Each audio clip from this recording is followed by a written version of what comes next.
Toyota എന്ന് പറയുമ്പോൾ ഒരു ലക്ഷറി ഫീൽ ആണല്ലേ. എന്നാൽ മാരുതി സുസുക്കിയോ അത് ട്രസ്റ്റും. എന്നാൽ ഇത് രണ്ടും കൂടെ ചേർന്നാലോ? യെസ്, അതാണ് ഇന്ന് ഫോക്കസ് മോട്ടോഴ്സിലൂടെ നമ്മൾ ഇൻട്രൊഡ്യൂസ് ചെയ്യാൻ പോകുന്നത് മാരുതിയുടെ ഇൻവിറ്റോ. നമ്മുടെ ടൊയോട്ടയുടെ ഹൈക്രോസിൽ നിന്നും റീബാഡ്ജ് ചെയ്തു വന്നിട്ടുള്ള വാഹനമാണ് നമ്മുടെ സുസുക്കിയുടെ ഇൻവിറ്റോ. ഓൺ റോഡ് പ്രൈസ് ഫുൾ ഓപ്ഷനിൽ ഏകദേശം 26 ലക്ഷം വരെ വരുന്ന വാഹനമാണ് കേട്ടോ. കുറഞ്ഞ കിലോമീറ്റർ ഓടിയിട്ടുള്ള, വെറും 23,000 കിലോമീറ്റർ മാത്രം ഓടിയിട്ടുള്ള 2024 മോഡൽ 25 രജിസ്ട്രേഷനിൽ വരുന്ന വാഹനം കൂടിയാണ്. നല്ലൊരു വൈറ്റ് കളറിൽ വരുന്ന വാഹനം കൂടിയാണ് കേട്ടോ. അപ്പൊ ഈ ഒരു വാഹനത്തിന്റെ ഇന്റീരിയറിലേക്ക് നമുക്ക് പോകാം. അതിന്റെ സ്പെഷ്യൽ ഫീച്ചേഴ്സ് കാര്യങ്ങളൊക്കെ നമുക്ക് കാണണ്ടേ. അപ്പൊ നമുക്ക് ഇതിന്റെ ഇന്റീരിയറിലേക്ക് പോവാം. നല്ല എടുത്തു പറയേണ്ട ഒരു കാര്യമാണ്, നല്ല ആംബിയൻ ലൈറ്റോട് കൂടിയിട്ടുള്ള പെനോരമിക് സൺറൂഫ് കാര്യങ്ങൾ വരുന്നുണ്ട്. അതോടൊപ്പം തന്നെ നല്ല ലെതർ സീറ്റ് കാര്യങ്ങളൊക്കെയാണ് വരുന്നത്. ഫ്രണ്ട് വെന്റിലേറ്റഡ് സീറ്റ്സ് കാര്യങ്ങളൊക്കെ വരുന്നത് കൊണ്ട് തന്നെ നമുക്ക് നമ്മുടെ ശരീരത്തിനുള്ള ചൂട് കുറക്കാനൊക്കെ സഹായിക്കും. ഇലക്ട്രോണിക് അഡ്ജസ്റ്റ്മെന്റ് സീറ്റ് കാര്യങ്ങളൊക്കെയാണ് വരുന്നത്. അതുപോലെ തന്നെ dual zone automatic climate control ആണ് വരുന്നത്. റിയർ പാസഞ്ചേഴ്സിനും സെപ്പറേറ്റ് കൺട്രോൾ ഉണ്ട്. അത്യാവശ്യം നല്ല ലെഗ് സ്പേസും അത്യാവശ്യം നല്ല ഹെഡ് സ്പേസും വരുന്ന ഒരു വാഹനം തന്നെയാണ്. നോർമലി ഈ ഒരു വാഹനത്തിന് മൈലേജ് പറയുകയാണെന്നുണ്ടെങ്കിൽ കമ്പനി പറയുന്ന മൈലേജ് പറയുന്നത് 23 to 24 മൈലേജ് ഒക്കെയാണ് വരുന്നത്. പക്ഷെ നോർമലി നമ്മളെ ഡ്രൈവിംഗിൽ നമുക്ക് കിട്ടുന്നത് 19 to 21 ആ ഒരു റേഞ്ചിലാണ് മൈലേജ് കാര്യങ്ങളൊക്കെ ഈ ഒരു വാഹനത്തിന് കിട്ടുന്നത്. ടെക്നോളജി വൈസ് നോക്കുകയാണെന്നുണ്ടെങ്കിൽ വളരെ അഡ്വാൻസ്ഡ് ആയിട്ടുള്ള ഒരു വാഹനം തന്നെയാണ് ഇത്.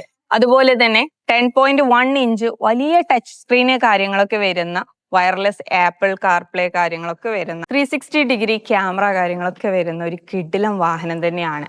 പിന്നെ ഈ ഒരു വാഹനത്തിന്റെ സേഫ്റ്റി ഫീച്ചേഴ്സിലേക്ക് വരികയാണെന്നുണ്ടെങ്കിൽ 6 എയർ ബാഗോട് കൂടിയാണ് ഈ ഒരു വാഹനം വരുന്നത് കേട്ടോ. Front and rear parking sensors കാര്യങ്ങളൊക്കെ വരുന്നുണ്ട്.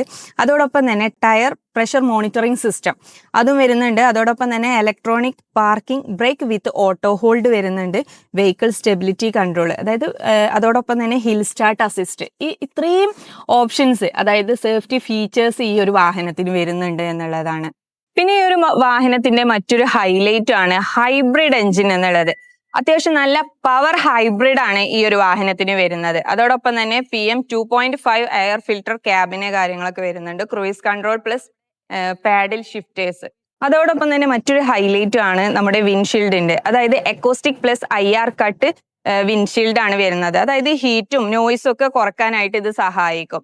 അപ്പൊ ഇത്രയും ഫീച്ചേഴ്സ് വരുന്നോണ്ട് തന്നെ നമ്മുടെ ഈ ഒരു വാഹനത്തിന്റെ മൈലേജും കംഫർട്ടും ബാലൻസ് ചെയ്യാൻ നമ്മളെ നന്നായിട്ട് തന്നെ ഹെൽപ്പ് ചെയ്യും. പിന്നെ ഈ ഒരു വാഹനത്തിന്റെ ബൂട്ട് സ്പേസിലേക്ക് പോവുകയാണെന്നുണ്ടെങ്കിൽ ജസ്റ്റ് ഒരു ഒറ്റ പ്രസ്സിൽ തന്നെ ബൂട്ട് സ്പേസ് ഓപ്പൺ ആവും എന്നുള്ളതാണ്. ഓട്ടോമാറ്റിക് ആയിട്ട് തന്നെ ബൂട്ട് ഓപ്പൺ ആവും എന്നുള്ളതാണ്. അതോടൊപ്പം തന്നെ അത്യാവശ്യം കുഴപ്പമില്ലാത്ത ബൂട്ട് സ്പേസ് കാര്യങ്ങളൊക്കെ ഒരു വരുന്ന വാഹനം തന്നെയാണ്. പിന്നെ ഇത് ക്ലോസ് ചെയ്യാനാണെന്നുണ്ടെങ്കിലും ഇതില് 2 പ്രസ് ക്ലിക്ക് ഇത് വരുന്നുണ്ട്, ബട്ടൺ വരുന്നുണ്ട്, ഓപ്പൺ ആക്കുന്നതിന്റെയും ക്ലോസിന്റെയും. അപ്പൊ ഇതിൽ നമ്മൾ ക്ലോസ് അടിച്ചു കഴിഞ്ഞാൽ ഓട്ടോമാറ്റിക് ആയിട്ട് തന്നെ ബൂട്ട് ക്ലോസ് ആവുകയും ചെയ്യും. നോർമലി ഈ ഒരു വാഹനത്തിന് ഓൺ റോഡ് പ്രൈസ് വരുന്നത് 36.5 ലക്ഷമാണ് കേട്ടോ.